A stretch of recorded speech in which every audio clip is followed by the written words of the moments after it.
रोहित पवारांनी मुंबईत marine drive police स्टेशनमध्ये दिलेला तक्रार अर्ज सीआयडीकडे सादर. तक्रारीवरून एफआयआर कधी दाखल करणार याची उत्सुकता.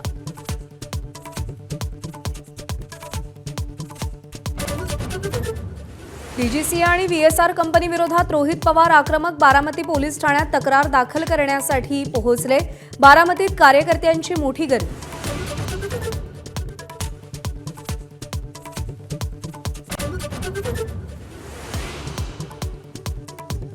रोहित पवारांना मुख्यमंत्री कार्यालयातून फोन. अजित पवारांच्या स्मारकासंदर्भात फोनवरून चर्चा. बजेटमध्ये स्मारकासाठी तरतूद करण्याची माहिती.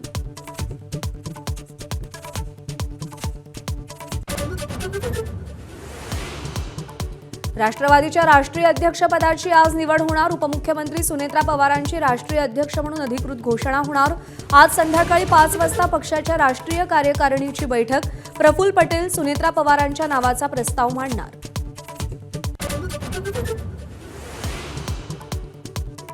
महाविकास आघाडीचा राज्यसभेचा उमेदवार ठरवण्यासाठी आज बैठक.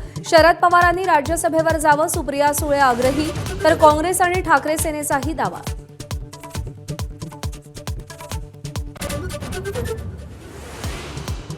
राजूर ते अहिल्यानगर लॉंग मार्चचा आजचा तिसरा दिवस. आज सरकार आंदोलक शिष्टमंडळ यांच्यामध्ये महत्त्वाची बैठक. बैठकीनंतर आंदोलनाची पुढची दिशा ठरणार.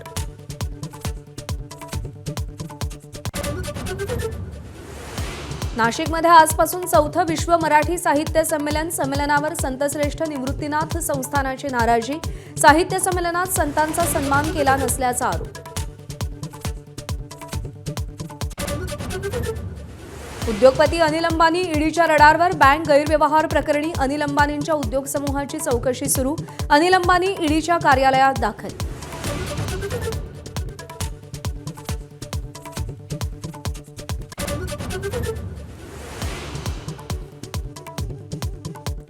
दहशतवादाबाबत शून्य सहिष्णुता. इस्रायलबरोबर खंबीरपणे उभे आहोत. पंतप्रधान नरेंद्र मोदींची ग्वाही. इस्रायल संस्थेला संबोधित केलं. आज विविध करारांची शक्यता.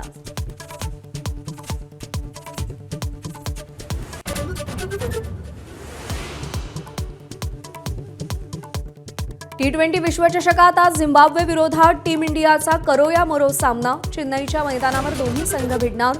भारतीय फलंदाजाच्या फॉर्मची चिंता.